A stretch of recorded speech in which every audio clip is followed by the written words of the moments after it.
السلام علیکم ورحمۃ اللہ وبرکاتہ۔ میرا نام ابوبکر۔ امید ہے سب دوست خیریت سے ہوں گے۔ اللہ تعالیٰ ہمیشہ آپ کو خوش رکھے، شاد رکھے، آباد رکھے۔ سب سے پہلے آپ دوستوں سے ریکویسٹ یہ ہے کہ میرا چینل جو ہے سبسکرائب کریں، لائک کریں، شیئر کریں۔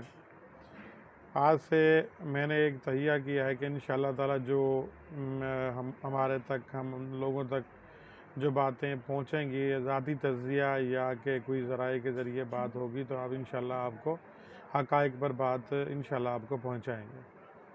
تو سب سے پہلے آج کا یہ ہے کہ آج ہمارا پیٹرول اور ڈیزل بہت زیادہ بڑھا ہے۔ تو میں آپ کو بتا دینا چاہتا ہوں کہ IMF ہے کیا، اور ہم اس کے ساتھ چلتے کیسے ہیں، اور ہمیں کیسے چلنا پڑتا ہے، اور پیٹرول کی جو اس وقت موجودہ صورتحال میں جو قیمتیں بڑھ رہی ہیں بہت زیادہ، اس کے کیا کہانی ہے اور کیا ہوتا ہے۔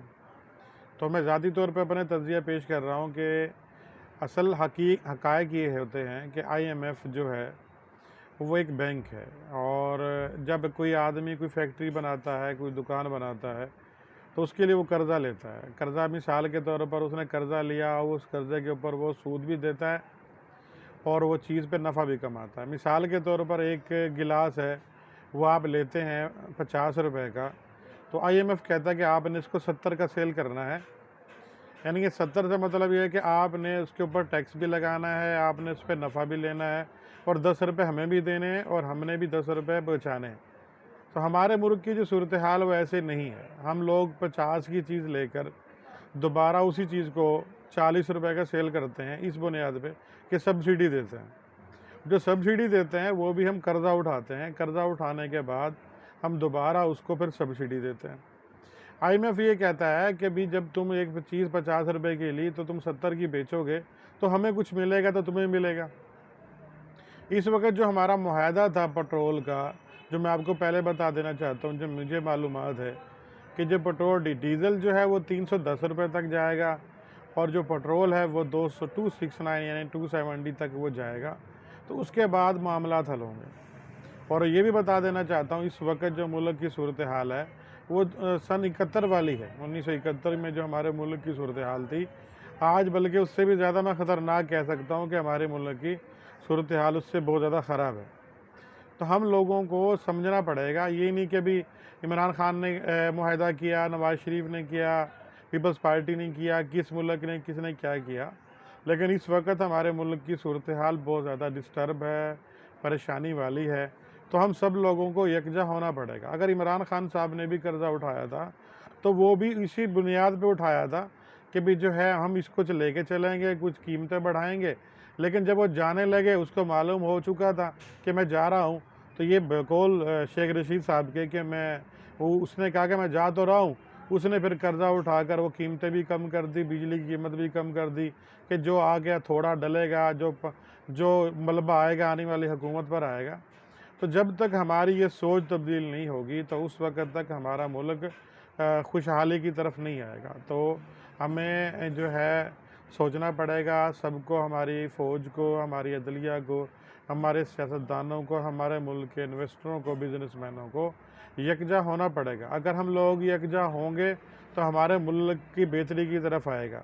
اور یہ بات تو فائنل ہے کہ قیمتیں اور بھی بڑھنی ہیں، اور جس صورتحال کے اندر اس PDM نے یہ حکومت سنبھالی ہے، تو اس آگ میں ڈوبنے کے لیے کوئی بھی تیار نہیں تھا۔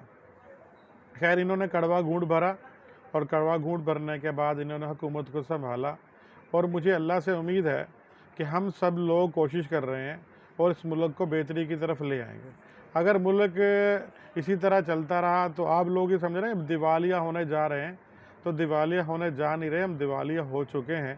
یہ تو کچھ چیزیں ہمارے ملک میں ذاتی ہیں، مثال کے طور پر چاول ہمارا اپنا ہے، گندم ہماری اپنی ہے، مرچ، ہلدی، دھنیا، یہ جو مین آئٹم، فوڈ آئٹم جو ہیں، یہ چینی ہو گئی، ہمارے ملک کے اندر موجود ہے۔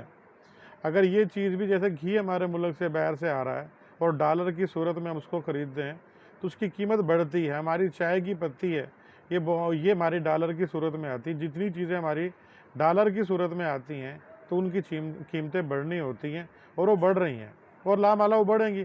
اگر ملک کو اگر یہ چیزوں کے ریٹ نہیں بڑھاتے تو بھائی جان یہ چیز آپ کو بتا دینا چاہتا ہوں کہ پھر ہم دوبارہ قرضہ، اور آنے والے ٹائم میں تو ہمیں کوئی قرضہ بھی نہیں دے گا۔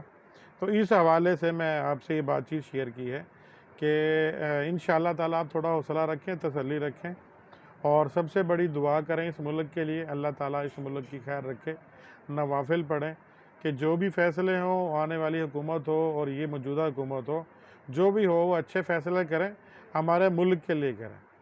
اگر ہمارے لیے ملک کے لیے فیصلے اچھے نہیں ہوں گے تو بھائی جان پھر سری لنکا سے زیادہ اور بھی ایسے ملکوں کی مثالیں ہیں جو اب ہمارے سامنے موجود نہیں ہیں یا نشانات موجود ہیں۔ تو ہم سب لوگ اکٹھے ہیں انشاءاللہ تعالی، ہم لوگ بھرپور ساتھ دیں گے، عدلیہ کا ساتھ دینے کے لیے تیار ہیں اور فوج کا بھی ساتھ دینے کے لیے تیار ہیں، اور انشاءاللہ تعالی ہم اپنی سیاستدانوں کا بھی ساتھ دینے کے لیے تیار ہیں۔ لیکن ان سب سے بھی ریکویسٹ ہے کہ آپ بھی پاکستان کا ساتھ دیں، بڑی مہربانی۔ اور کسی کو میری بات بری لگی ہو تو اس کے لیے معذرت خواہ ہوں، اور بڑی مہربانی جناب۔ السلام علیکم ورحمۃ اللہ وبرکاتہ۔